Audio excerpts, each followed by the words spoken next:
नमस्कार, बहुत स्वागत है आप सभी का स्वप्निल जंक्शन पर। मैं हूं आपके साथ स्वप्निल वर्मा। बड़ा ही ख़राब दिन रहा है अगर भारतीय क्रिकेट टीम के पॉइंट ऑफ व्यू से बात करें। आज वो सब हो गया जो किसी ने सोचा नहीं था। पूरे मैच की बात करूंगा, पूरी सीरीज़ की बात करूंगा, लेकिन सबसे पहले आपको कुछ रिकॉर्ड्स और कुछ आंकड़े बताता हूं। रिकॉर्ड सुनिएगा। ऐसा पहली बार हुआ है जब न्यूजीलैंड की टीम ने भारत को पहली बार श्रृंखला हराई है टेस्ट मैचेस की। ऐसा पहली बार हुआ है जब न्यूजीलैंड ने अपने घर के बाहर लगातार 3 टेस्ट मैचेस जीते हैं।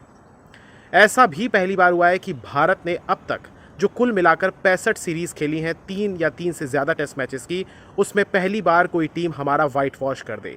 वाइट वॉश का मतलब तीनों के तीनों मैचेस हराना, यानी कि एक सीरीज़ के तमाम मैचेस को हरा दे। वानखेड़े में जो सबसे सफल रन चेज है वो 163 का था, और आज तो जो टारगेट मिला था वो तो सिर्फ 147 था। वो भी हमारी टीम से नहीं बन सके।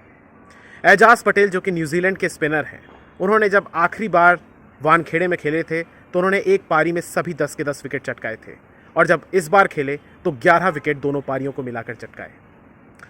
मैन ऑफ द मैच बने, प्लेयर ऑफ द मैच जो कि आप कह सकते हैं, एजाज पटेल बने, और प्लेयर ऑफ द सीरीज़ बने विल यंग, जिन्होंने विपरीत परिस्थितियों में और गेंदबाजों के पक्ष वाली ऐसी तमाम कंडीशंस पे भी अच्छे रन बनाए। 6 पारियों में 240 से ज़्यादा रन बनाए। तो ये तो थे कुछ आंकड़े जो कि मैं आपको बता रहा हूँ। शर्मनाक प्रदर्शन लेकिन भारतीय टीम का वानखेड़े में हुआ है। वानखेड़े वही मैदान है जहाँ पर हमने 50 ओवर का विश्व कप जीता था, आपको याद होगा। कौन भूल सकता है गंभीर की वो पारी, कौन भूल सकता है धोनी का वो 6। गंभीर से याद आया, लगता है कि ये जो गंभीर काल है ये हमारे ही लिए शुरू हो गया है। जब गौतम गंभीर हेड कोच बने थे तो बहुत ज़्यादा चर्चा थी। लगातार जो भी सीरीज़ हो रही थी, चाहे श्रीलंका की हो, पोस्टर बॉय की तरह उनको प्रदर्शित किया जा रहा था। कहा जा रहा था कि गंभीर चुनौती पेश होगी, लेकिन ये तो उल्टा हो गया। गंभीर चुनौती हमारे लिए आ गई। ऐसा कोचिंग स्टाफ है, ऐसा सपोर्टिंग स्टाफ है जिसने हमारी टीम को सिर्फ बदनामी, बेइज्जती के अलावा और कुछ नहीं दिया। श्रीलंका से हम हारे, अब न्यूजीलैंड ने हमारा वाइट वॉश कर दिया। मैं मैच पर आऊँगा, लेकिन एक बात और जान लीजिए कि न्यूजीलैंड यहाँ पर भारत में, या कह लीजिए एशिया में, लंबे समय से है, 2-2.5 महीने से। पहले वो अफगानिस्तान के साथ एक टेस्ट मैच खेलने वाले थे, और ये जो टेस्ट मैच था ये ग्रेटर नोएडा में होना था, लेकिन बारिश के कारण हो नहीं पाया। इसके बाद वो श्रीलंका गए और श्रीलंका में 2-0 से हार कर आए।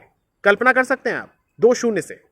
इसके बाद जब वो भारत आते हैं, भारत की सरजमी पर आते हैं, तो हमारा वाइट वॉश कर देते हैं। होना क्या चाहिए था कि हमारा मनोबल ऊपर होना चाहिए था, लेकिन हम 3-0 से हार जाते हैं। पहली बार ऐसा हो गया कि 3-0 से हम टेस्ट मैच हार गए। जब इन्होंने पहला टेस्ट मैच जीता था बेंगलुरु में, तो वो तेज गेंदबाजों के दम पर जीता था। हमारे कप्तान रोहित शर्मा ने ये एक्सेप्ट भी किया था कि गलत डिसीजन हो गया, टॉस का भी और टीम का भी। पहला जब इन्होंने बेंगलुरु में टेस्ट मैच जीता था तो ये तकरीबन 3.5 दशकों के बाद इनका पहला टेस्ट मैच था जो कि भारत में इन्होंने जीता, और अब अपने इतिहास में पहली बार इन्होंने भारत को हरा दिया, भारत में हरा दिया वाइट वॉश करके। टेस्ट मैच की तरफ बढ़ते हैं। न्यूजीलैंड ने टॉस जीता और उसके बाद पहले बल्लेबाजी करने का फैसला किया। 235 रन बनाए न्यूजीलैंड ने। इसमें जो अर्धशतक था वो था डेरिल मिचेल का, शानदार। उन्होंने 80 रन की कुछ पारी खेली। विल यंग ने भी अच्छी पारी खेली थी, 71 रनों की। रविंद्र जडेजा ने 5 विकेट्स लिए थे पहली पारी में न्यूजीलैंड के, और वॉशिंगटन सुंदर ने लिए थे 4 विकेट। 235 रनों के जवाब में भारत की टीम ने बनाए थे 263 रन, यानी सिर्फ 28 रनों की मामूली लीड। इसमें भी अगर आप देखें तो शुभमन गिल के 90 रन थे, जो कि उनको एक जीवनदान भी मिला था, और उसके बाद उन्होंने 90 रन की पारी खेली, हालांकि शतक से वो चूक गए। उनके अलावा ऋषभ पंत, जिन्होंने 60 रन की पारी खेली, और भारत की तरफ से अगर हम कहें तो सिर्फ ऋषभ पंत ऐसे बल्लेबाज रहे जिन्होंने दोनों पारियों में एक तो हाफ सेंचुरी लगाई, और दोनों ही पारियों में 100 से ऊपर के स्ट्राइक रेट के साथ भारत की कुछ लाज बचा कर रखी, भारत को एटलीस्ट लड़ने लायक स्थिति में रखा। उन्होंने भी 60 रन बनाए। इसके अलावा यशस्वी जायसवाल ने पहली पारी में बनाए थे 30 रन, और वॉशिंगटन सुंदर ने बनाए थे 38 रन। बहुमूल्य 38 रन थे।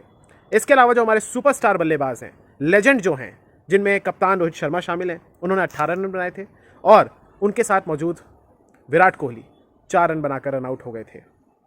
इसके बाद न्यूजीलैंड उतरता है बल्लेबाजी करने के लिए, और पिच जो कि दूसरे ही दिन, बल्कि पहले ही दिन जब 14 विकेट गिर गए थे, तो पिच ऐसी हो गई थी कि उस पर बल्लेबाजी करना बेहद मुश्किल था।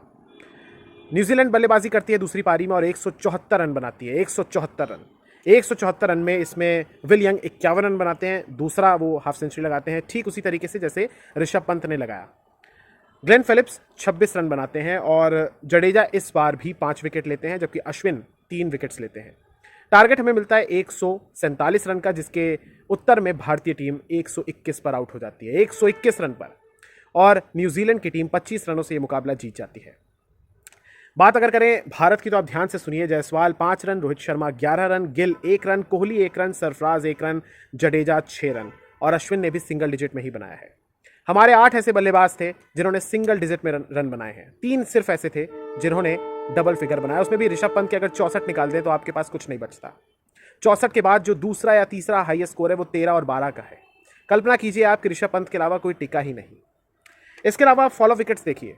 पहला विकेट 13 पर गिरता है, उसके बाद 28 पर 4 हो जाते हैं, एक और कोलैप्स, 29 पे 5 हो जाता है, 71 पर 6, 106 पे 7 और फिर 121 पर 8, 9 और 10, और ये मैच हम गंवा देते हैं।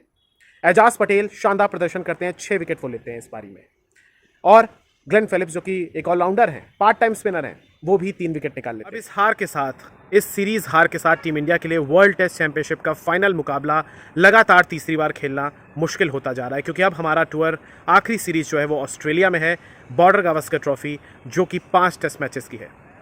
पर्थ, एडिलेड, ब्रिस्बेन, मेलबर्न और सिडनी में मुकाबले खेले जाएंगे, और आप सोच लीजिए कि कम से कम हमें 4 टेस्ट मैचेस अब वहाँ पर जीतने होंगे। ये लगभग असंभव है और हो कुछ भी सकता है क्रिकेट में, लेकिन फिलहाल टीम की फॉर्म देखकर, टीम की मनोस्थिति देखकर मुश्किल लग रहा है। चुनौती बहुत बड़ी है, देखते हैं क्या कुछ होता है, लेकिन टीम इंडिया की इस हार ने दिखा दिया कि ना तो हमारे पास स्किल सेट है, ना वो माइंड सेट है, ना कोचिंग है, ना डोमेस्टिक लेवल की प्रैक्टिस है, ना ट्रेनिंग है, कुछ भी नहीं है। हमारे बल्लेबाज अपने ही घर में, पिच पर, अपनी ही सरजमी पर, स्पिनिंग ट्रैक्स पर हार गए। क्या आप सोच सकते हैं कि ऐसा कभी होता? और सबसे दुखद बात तो ये रही कि जज्बा ही नहीं था, लड़ने का, जीतने का जज्बा ही नहीं था। और एक बात और स्पष्ट हो गई कि विराट कोहली और रोहित शर्मा क्या बोझ बन गए हैं, और अगर ये दोनों नहीं चलते तो आप देख लीजिए कि टीम की स्थिति क्या है। फ्यूचर भी खतरे में दिख रहा है, एटलीस्ट टेस्ट क्रिकेट में।